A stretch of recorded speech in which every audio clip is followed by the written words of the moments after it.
Au nom du Père et du Fils et du Saint-Esprit. Amen. Évangile de Jésus-Christ selon Saint Luc, chapitre 24, des versets 1 à 12. Le premier jour de la semaine, de grand matin, les femmes se rendirent au sépulcre. Portant les aromates qu'elles avaient préparés, elles trouvèrent la pierre roulée sur le côté du tombeau. Elles entrèrent, mais ne trouvèrent pas le corps du Seigneur Jésus. Elles ne savaient que penser lorsque deux hommes se présentent à elles avec un vêtement éblouissant. Saisies de crainte, elles baissèrent le visage vers le sol. Ils leur dirent: « Pourquoi cherchez-vous le vivant parmi les morts? Il n'est pas ici, il est ressuscité. Rappelez-vous ce qu'il vous a dit quand il était encore en Galilée. Il faut que le Fils de l'homme soit livré aux mains des pécheurs, qu'il soit crucifié et que le troisième jour, il ressuscite. » Alors, elles se rappelèrent ces paroles. Revenues du tombeau, elles rapportèrent tout cela aux 11 et à tous les autres. C'était Marie, Madeleine, Jeanne, Marie, mère de Jacques. Les autres femmes qui les accompagnaient disaient la même chose aux apôtres. Mais ces propos leur semblèrent délirants et ils ne les croyaient pas. Pierre, cependant, courut au tombeau, mais en se penchant, il ne vit que le linceul. Il s'en retourna chez lui, tout étonné de ce qui était arrivé. Bonjour chers frères et sœurs dans le Christ et bonne fête de la résurrection de notre Seigneur Jésus-Christ.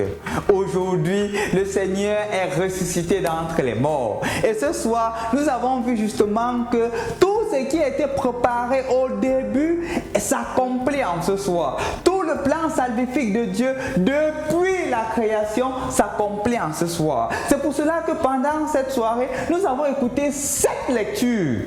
Depuis le livre de la Genèse, comment est-ce que Dieu crée l'homme, comment est-ce que le péché entre et comment est-ce que le Seigneur s'efforce à ramener le Seigneur. Malgré que le peuple ne cesse de tomber, le Seigneur envoie des moyens, il cherche des moyens pour justement libérer le peuple. Combien notre Dieu est grand, combien notre Dieu est miséricordieux, combien notre Dieu est plein d'amour. Aujourd'hui, nous sommes ressuscités avec le Christ et nous revêtons justement la sainteté que le Christ nous offre dans le symbole de ce vêtement blanc. Chers frères et sœurs dans le Christ, aujourd'hui c'est la même joie qu'une maman ayant mis au monde un fils exprime cela. Cette même joie-là, que l'effort n'a pas été vain. La souffrance que tu as endurée sur le chemin n'a pas été vaine. Parce que cette souffrance-là, elle ne sera jamais vaine. Le Seigneur le démontre aujourd'hui à travers la victoire de la vie sur la mort.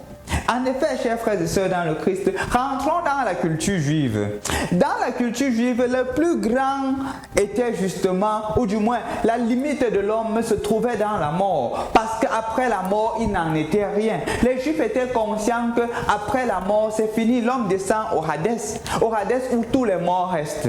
C'est pour cela que vous allez constater qu'il y a une exception qu'on fait sur la situation d'Élie. Tellement il était un grand prophète, le plus grand des prophètes. On dit que non, puisqu'il était le plus grand des prophètes, il n'a pas connu la mort, il n'a pas connu la limite humaine. Qu'est-ce qui s'est passé? Le chat est venu le prendre et il est monté au ciel sans avoir connu la mort. Parce que la mort était justement la puissance que personne n'avait la capacité de dépasser.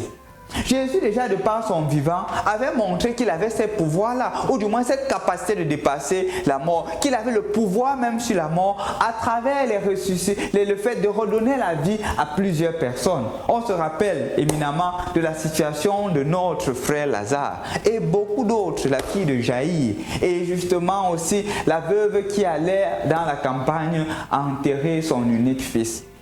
Jésus fait comprendre que la mort n'a pas de pouvoir. Le plus grand pouvoir, c'est la vie. Et la vie a le pouvoir sur la mort. C'est ce que nous retenons aujourd'hui, chers frères et sœurs dans le Christ. Et Jésus, en ressuscitant, te fait comprendre qu'il n'est pas venu pour que tu meures. Il est venu pour que tu aies la vie. Ouvrons donc une parenthèse, chers frères et sœurs dans le Christ, pour comprendre que le Seigneur, en ce jour, t'invite aussi à ressusciter. Parce que sa résurrection n'est pas une résurrection solitaire, c'est une résurrection commune. Il t'invite à ressusciter dans tout ce qui est déjà mort en toi, dans tout ce à quoi tu penses qu'il n'y a plus d'espoir. Parce que justement, pour le juif, il n'y avait pas de moyen de ressusciter des morts. Il n'y en avait pas. Ce n'était que Dieu qui pouvait ressusciter les morts. Et Jésus, en prenant notre condition humaine, ressuscite corps et âme des morts. Pour nous faire comprendre que justement la mort n'a plus aucun pouvoir. Il n'y a rien sur cette terre qui puisse dépasser notre Seigneur Jésus-Christ. Il n'y a rien. Et je te dis bien rien. Donc, quelle que soit ta difficulté aujourd'hui, sache que le Seigneur est ressuscité. Et il ressuscite avec ta difficulté. Et donc, toi aussi, ressuscite dans tout cela. Ressuscite dans ta perte d'espoir. Ressuscite dans tes découragements. Ressuscite dans tes choses sur lesquelles tu as dit, ici, il n'y a plus de moyens. Le Seigneur dit, je ressuscite. Je ressuscite. Ressuscite dans les morts que tu as dans le cœur. Parce qu'aujourd'hui, c'est un jour de joie. Ressuscite dans des haines. Afin que cette même joie de Pâques ne se limite pas dans l'aspect extérieur, mais ça va dans l'être profond même de la personne. Une autre chose que je voudrais partager avec toi aujourd'hui, mon frère, ma soeur, c'est justement à qui le Seigneur se révèle. Remarquons que Jésus a choisi 12 apôtres, les grands qui étaient là. Ils étaient envoyés encore 2 par 2 pour annoncer la bonne nouvelle. Toujours 2 par 2. C'est eux qui avaient le prestige ou le privilège de participer aux choses exceptionnelles. Quand Jésus se transfigure, quand Jésus va ressusciter la jeune fille de 12 ans. C'est avec qui? C'est avec les 12. Mais aujourd'hui, on écoute ceux à qui Jésus se révèle en premier. Ce ne sont pas les 12. Ce sont des femmes. Et je l'avais dit dans la vidéo précédente que la culture juive était une culture entièrement patriarcale. Les femmes étaient mises de côté. C'est pour cela que même dans la multiplication des pains, si vous vous rendez compte, on dit que Jésus multiplia, il en resta 12 corbeilles sans compter et combien plus de 1000 ou plus de 5000 personnes ont mangé sans compter les femmes et les enfants. Donc on ne comptait que les hommes dans une société patriarcale. Mais aujourd'hui, rends-toi compte à qui Jésus se révèle en premier. C'est à ceux qu'on ne considère pas. C'est à ceux qui sont mis de côté. Ceux dont la parole n'a même pas de poids. En effet, c'est pour cela qu'on nous dit dans l'évangile, on a refusé de leur croire. On a refusé. On ne pouvait pas leur croire parce que c'était des femmes. Qu'est-ce que ça voudrait dire, mon frère, ma soeur? Le Seigneur se révèle à toi, pas toujours dans les choses extraordinaires. Parfois, on s'attend que le Seigneur se révèle à nous dans ce qui est éblouissant, dans ce qui est frappant, dans ce qui est... Non. Le Seigneur se révèle à nous dans des choses simples, dans des choses apparemment inutiles, dans des choses qu'on ne puisse considérer. C'est là où le Seigneur se révèle. Et peut-être le Seigneur te demande aussi de ressusciter dans ces petites choses-là que tu négliges, dans ces petites choses-là que tu penses que cela n'a pas de valeur. Je donne un exemple. Parfois, quand on voit un petit enfant à la maison, non? Peut-être ce n'est pas notre enfant.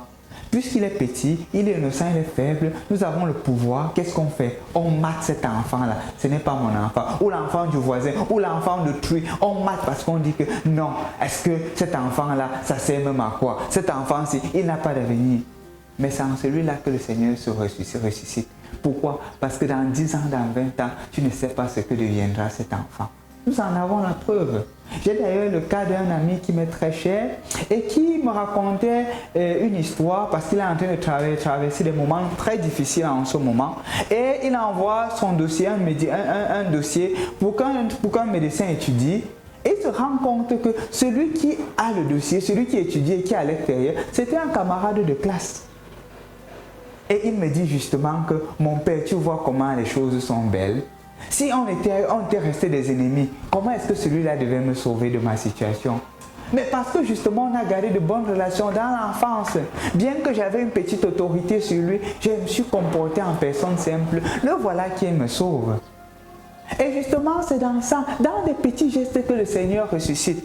Dans les petites graines que tu sèmes aujourd'hui, et dans 20 ans, dans 30 ans, dans 40 ans, ça porte du fruit.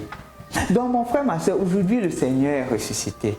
Et regarde ta vie, comment est-ce que le Seigneur a agi. Et tu verras qu'il y a ce fil rouge là dans lequel le Seigneur est en train de travailler dans ta vie. Laisse-toi transformer. Ressuscite aussi avec le Seigneur aujourd'hui. Et dans ces petites personnes là que tu négliges, considère-les. Le Seigneur travaillera encore en toi. En tout cas, mon frère, ma soeur, aujourd'hui ce n'est pas un jour de tristesse. Aujourd'hui, ce n'est pas un jour où on se met toujours à se plaindre. Aujourd'hui, c'est un jour consacré à la joie. Et tout ce qui doit t'habiter, ce serait la joie. Peut-être toi qui recevras le sacrement en ce soir, reçois la joie du Christ. Sois content. Mais que cette joie ne soit pas seulement extérieure, mais qu'elle soit aussi intérieure, à travers la paix intérieure, à travers la joie, à travers la réconciliation, à travers les valeurs chrétiennes. Parce que toi, aujourd'hui, tu ressuscites avec le Christ. Toi, aujourd'hui, tu renais avec le Christ. Renais avec le Christ. Bonne fête de la Pâque. Bonne fête de la résurrection de notre Seigneur. Au nom du Père et du Fils et du Saint-Esprit. Amen.